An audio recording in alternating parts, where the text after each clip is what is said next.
Fala galera, beleza? Hoje a gente vai falar sobre tipos. Então, as variáveis que a gente já viu, as constantes, na maioria das linguagens, praticamente todas, elas têm um tipo. Algumas você tem que deixar claro o tipo, outras não, mas sempre tem um tipo por trás daquela variável ou daquela constante. E eu vou falar aqui de um jeito um pouco diferente. Eu já vou tentar te preparar para quando você começar a trabalhar com as linguagens mais comuns, você já ter uma ideia dos tipos que vão estar ali. Então, eu não vou ficar nos tipos basicamente de algoritmos, eu já vou tentar te dar algumas dicas parecidas com as linguagens muito comuns que provavelmente você vai aprender. Então, bora para o vídeo. Primeiro tipo que eu quero conversar contigo é sobre string. Então, o que é string, né? A string é o lugar que a gente normalmente vai guardar um texto. Então, vamos pegar aqui uma variável, então a gente vai falar que ela é do tipo string. Como a gente já viu, a gente vai colocar, por exemplo, um nome para essa variável. Então, vou chamar ela de nome. E aí, na maioria das linguagens, e aqui também com o algoritmo a gente vai fazer, a gente vai colocar aspas, ou simples ou duplas, aí tem algumas variações. E eu vou colocar o meu nome aqui, por exemplo. Então, a partir desse momento, o compilador ou interpretador, qualquer programa que for interagir com essa variável, ele já sabe esperar que isso aqui vai guardar um texto. Então, se a gente tentar fazer algo diferente, então, por exemplo, se a gente tentar vir aqui, criar uma outra string, vamos colocar aqui sobrenome, e a gente tentar, por exemplo, colocar um número assim, isso daqui vai dar problema. Então, os tipos, eles são bem úteis para que a gente consiga, com facilidade, entender e antecipar o que vai ficar dentro da variável.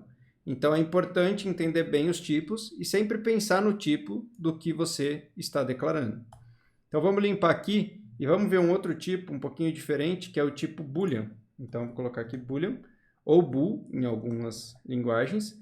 E aí, o bool, a gente vai usar o valor de verdade ou falso. Então, a string é um texto e aqui é verdade ou falso. Então, vamos colocar aqui, então, uma outra variável. Então, a gente vai chamar de bool está pago, por exemplo, para a gente saber se algo está pago ou não está pago. Então, se tiver pago, a gente vai usar true. Se não tiver pago, a gente vai usar o false. E da mesma forma, se a gente não tiver esse tipo correto, a maioria das linguagens vai ter algum tipo de erro, algum tipo de tratamento para você não deixar fazer isso. Então, você pode ter aqui o está pago, se você tentar colocar um 10 ou se você tentar colocar um sim, isso aqui não vai funcionar. Os tipos servem para a gente ter já uma clareza do que vai ser armazenado ali. Então, a gente falou da string e a gente falou do boolean. Vamos falar agora de um tipo um pouco mais complexo, que é o tipo número.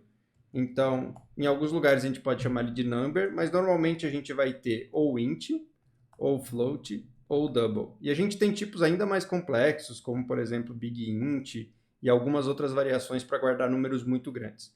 Mas vamos ficar aqui focado mais nesses dois. Então vamos falar do int, que é um inteiro. Então o que é um número inteiro, né? Lembrando lá da aula de matemática. Então o número inteiro é um número sem casas decimais. Então, por exemplo, a sua idade. Então vamos colocar aqui, por exemplo, que a gente vai ter um int, idade. Isso é um inteiro, não vai ter idade de 10,5 anos. Então vai ser 10. A gente pode colocar um outro aqui, por exemplo, que vai ser a quantidade de gols do Palmeiras. Gols do Palmeiras. Então vai ser 5. Então esse é o tipo inteiro. Tá vendo que eu não estou pondo vírgula ou ponto, né? Normalmente as linguagens de programação a gente usa ponto para separar a casa decimal. E o float é justamente o oposto. Então o float que a gente vê aqui, a gente vai usar o float quando a gente tiver essas casas decimais. Então vamos dar uma limpada aqui. E aí como que funciona então o float? Então um exemplo de float normalmente é o nosso peso, né? Então o float é um peso. Então qual que vai ser o nosso peso? Então, por exemplo, meu peso hoje deve estar 71, 200 gramas, alguma coisa assim. Então esse aqui é um número que ele tem um ponto flutuante, ou casa decimal, por isso que o nome aqui é float, vem desse ponto flutuante. E a gente pode pensar em outras coisas também, que a gente precisa de vírgula, né? Lembrando que vírgula é uma coisa do nosso país, do nosso padrão. Em outros países usa ponto, então a maioria das linguagens acaba usando ponto, porque é o padrão do inglês também. E a gente tem formas de combinar várias variáveis juntas. Então, uma das formas é o que a gente chama de array ou vetor, que são vários valores desses combinados.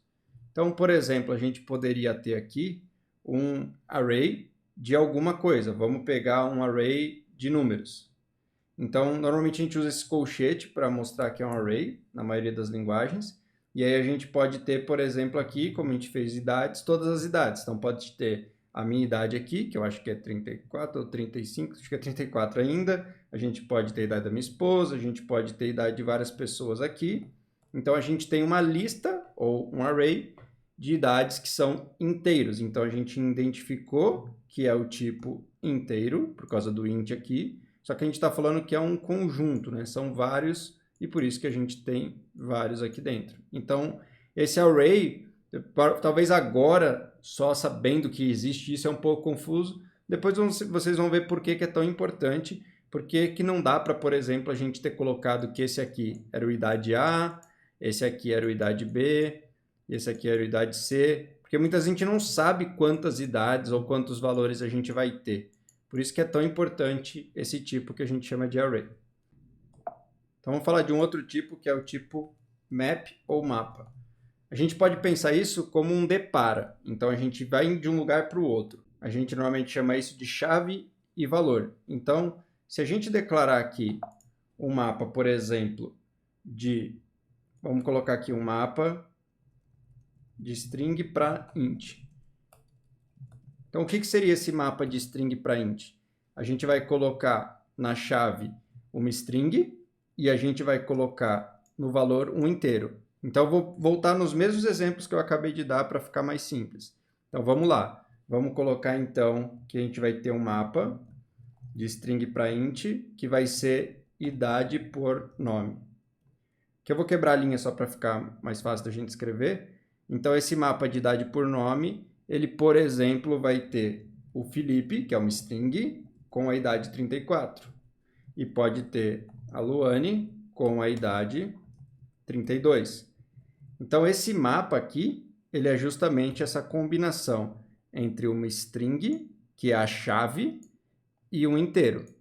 Lembra que eu falei que no array a gente tem uma lista? Aqui a gente tem um mapa, a gente tem essa ideia de depara. Isso para aquilo. Por que isso pode ser útil?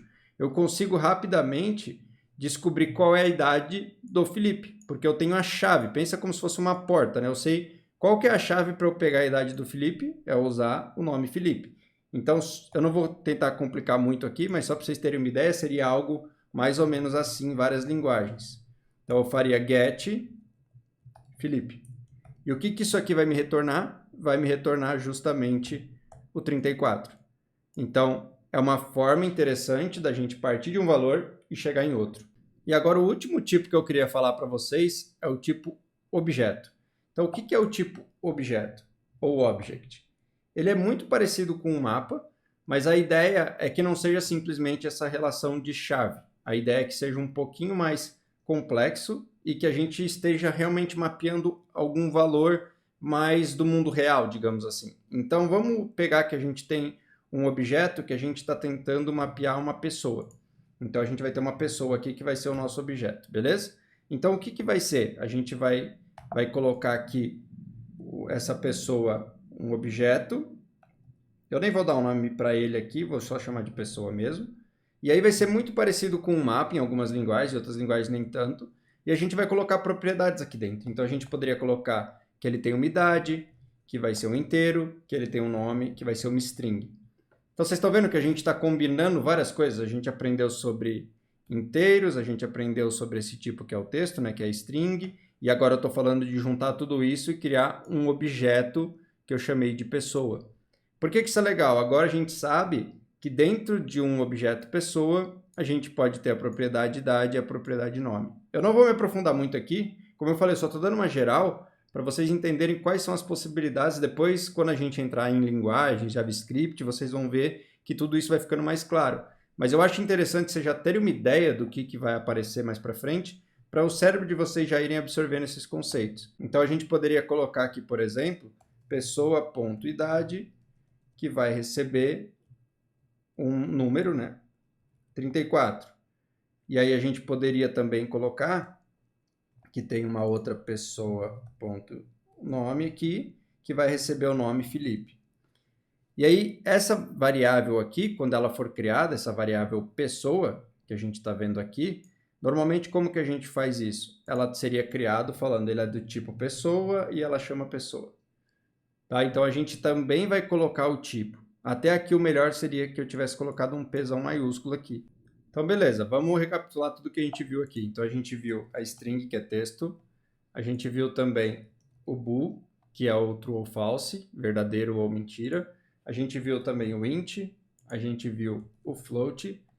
O outro que a gente viu aqui foi o array, né, aquela lista de valores. A gente viu o map e também vimos o objeto. Então, eu não preciso revisar todos aqui em detalhes, porque você pode voltar e assistir o vídeo de novo. Então, eu recomendo que você faça isso. Tipo, você lembra o que é string? Você lembra para que serve? Então, assiste lá. Você lembra cada um aqui? Então, se você não lembra o que é algum, é legal você assistir. E lembrando que isso aqui é só uma visão geral. A gente vai aprofundando mais ao longo dos próximos vídeos. E também lembrando que o int tem alguns tipos diferentes. Pode ser um int grande, o float é a mesma coisa. Mas a gente aqui só está aprendendo os tipos que existem e com os exercícios a gente vai começar a aprofundar. Então, fechou? Esse era o vídeo para te dar uma introdução sobre tipos. E se você está curtindo essa série, compartilha com seus amigos e dá um like aqui, porque isso é importante para a gente. E te vejo no próximo. Valeu!